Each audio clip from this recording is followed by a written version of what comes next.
Hi everyone, come on in, join me. I wanted to do a couple of things today. So yesterday I went live for the first time and I made a declaration to myself that I would try to live as unapologetically as possible in my truth.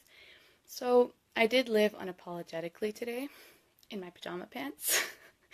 I forgot to water my plants, but I did stretch a little in the sun, and I also went looking through my old notes and my notebooks and journals, and I was trying to get some projects together, and I found a little exercise that apparently never ceases to lose its luster for me. It's always giving me new things to work with.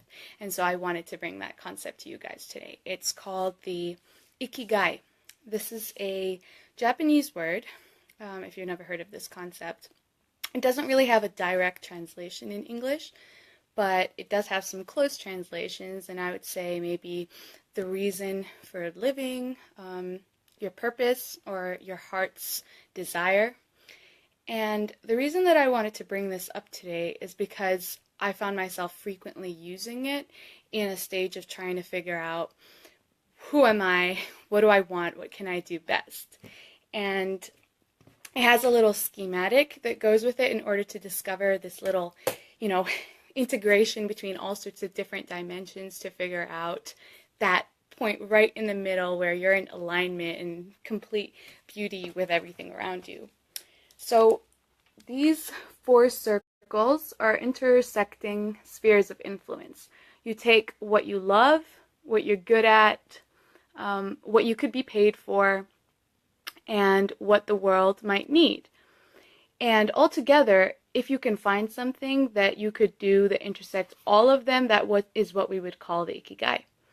Now, there are also different dimensions to this. So, for example, a person could be, doing something that the world needs and being paid for it, and this is what we call a vocation.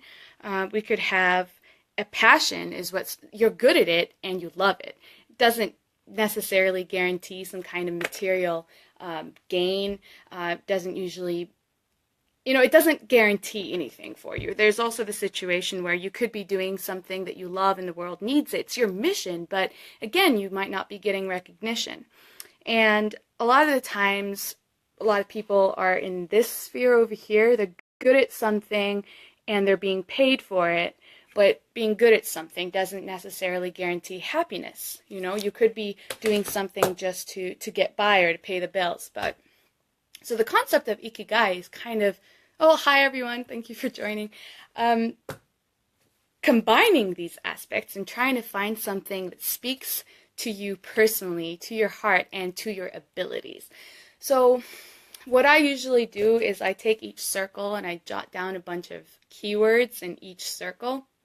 And then I try to find the ones that intersect. And that brings me closer to an understanding of what it is that I want to most do with my time. Now, the reason I'm mentioning this is because yesterday in the live reading, it came across that we each have our individual skills and our individual strengths and dreams and hopes. And I think that if we were more authentic and honest to Sorry about that. So I'm convinced that each person has their desires and dreams and individual skills, no matter what these might be. So you may never have given thought to this or gone into the situation and tried to figure out what can I do best. But let's think about it this way. The people that may be putting you off from your dreams, let's say they're friends or society or family, it's not their dream, it's yours. So if there's something that you hold dear to your heart and really are passionate about, well, I tell you to pursue it, even if it's something that needs you to develop some skills to go towards. It's something for us as a humanity right now. We could use a lot more of authentic expression and each of us bringing our own voices and our skills to the table. So then I did a little bit of reading as well for today in terms of an energetic update on how are we integrating these skills and what is it that we're working towards exactly. I used this is called the Green Witch, I believe, tarot deck, and while I was shuffling to cut the deck into the positions, the card that came out is the Lady and the Lord. And this is synchronistic with what was coming up yesterday. The fact that we've got these dualities and opposing energies that must be unified and must both be brought to the surface in order to work with what we've got. I think that currently we're seeing a lot of empowerment of the divine feminine and a lot of the divine masculine also stepping up to the plate in order to bring both aspects. Because let's think about it this way, aside from gender discussions, we're also talking about energies within ourselves, two direct streams of energy within ourselves, or as Carl Jung said, like the anima and the animus, or the subconscious and the conscious mind. There are these aspects that need to be brought into alignment in order to bring forth the most authentic self.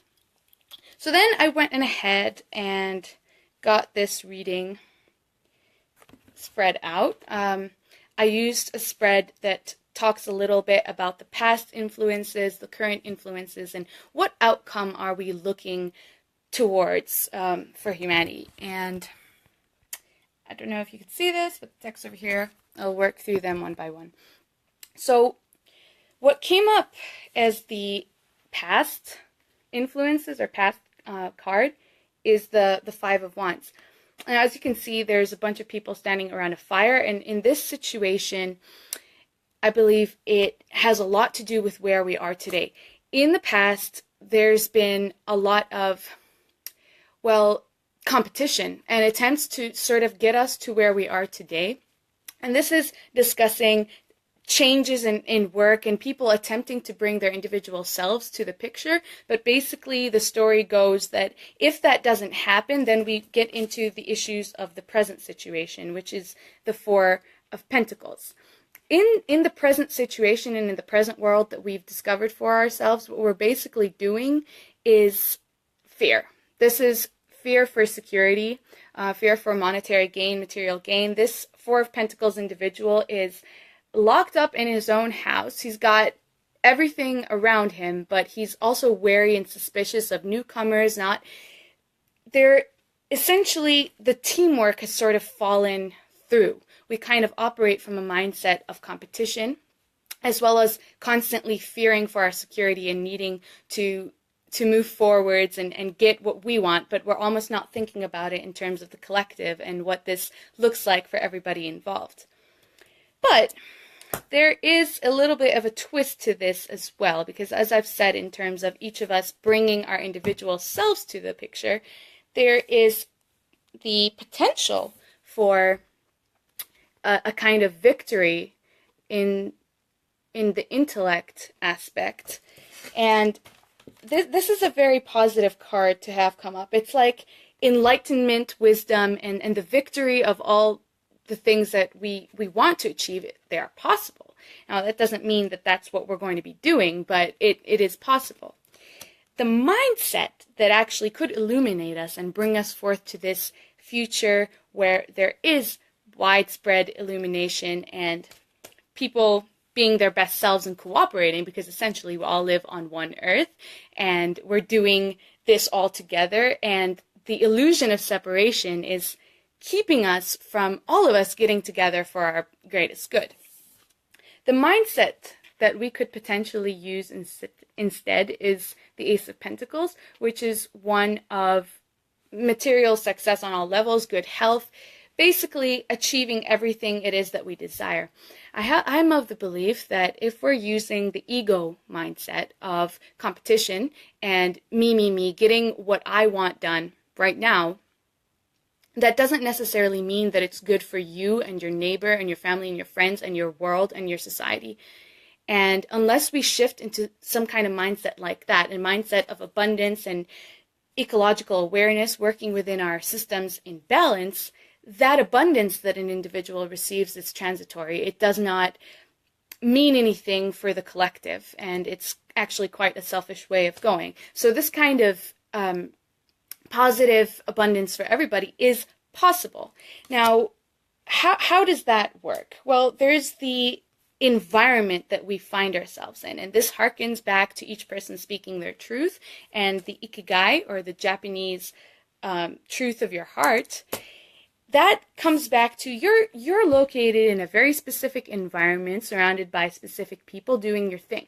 Now, this environment with the Page of Chalices essentially is giving you opportunities to discover your greatest potential.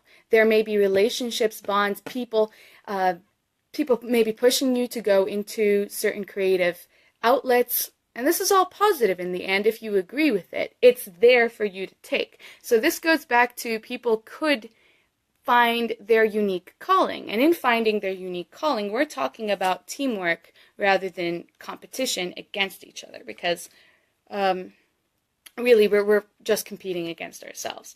So the Page of Chalices is all about the creative outlets and talents that one could find themselves getting into. Now here's where it got interesting. We're going into the obstacles right now. What is it that's blocking us from working from a place of collective good rather than divisiveness and competition? Well, as the reading began, there was the Lady and the Lord, the two aspects within that must be unified in order to get to this point. And here we have it again. This card is in reverse. The suit is basically, I actually don't know how to say that word, so I'm just going to pretend that it's fine. Anyway, this card talks about divine inspiration. This is the card where when things are balanced within yourself and you've let go and you're letting it flow, there's intuition, there's inspiration, there's creativity. There's basically all of these ideas flowing into the collective, and then teamwork in order to get people to work together and bring it into the world. When this is in reverse, essentially what we're talking about is the illusion of separation once again. It's like people are separate, each one is doing their own thing, they're not, within they're not unified, and then without they're also not unified. So this also contains an element of impatience and competition, and we're never going to go anywhere with mindsets like that. The outcome was the Ten of Wands in reverse, and the Ten of Wands speaks of overburdening oneself. Again, with the competition in all of this, it's taking on so many tasks to yourself and not delegating them properly to other members of the collective that could have their own unique talents that brought together will make a beautiful picture. So with the Ten of Wands in reverse, we're also talking about getting this kind of success, but it's burdensome. And I interpret this as it's a success, perhaps for the individual, but is it a success, as said previously, to the collective? Is it something that's going to move us forwards, or is it just a temporary satisfaction of a desire? So we're overburdened with things that I believe we could let go of if we are honest with ourselves and bring ourselves closer to that authenticity, to that heart space where we're going with something that makes sense for us. Now, I don't know about you guys, but I could brainstorm all day about things that I love and things that I'm good at and things that I could be paid for and things that the world needs. At the end of the day, after analyzing all of these different keywords, what came up right there in the center for me was helping each other. And it's the simplest action that I could come up with. And I can't find myself through starting a business, let's say, that hurts people, that hurts populations. On the other side of the globe, someone is slaving for this thing that I'm creating. That's not going to be what I come up with. And similarly, I think when we work with such a exercise and you find something that's common amongst many different dimensions, you're going to find that it's the thing that makes the most sense. It's the thing that is your truth, whatever that means. But typically, if we're going to be talking about something good for the world, we may as well say we each have a gift and we can all bring it together and do something with it for ourselves. So, for my unapologetic self day, I basically have done this video as well, and I hope that you enjoyed it.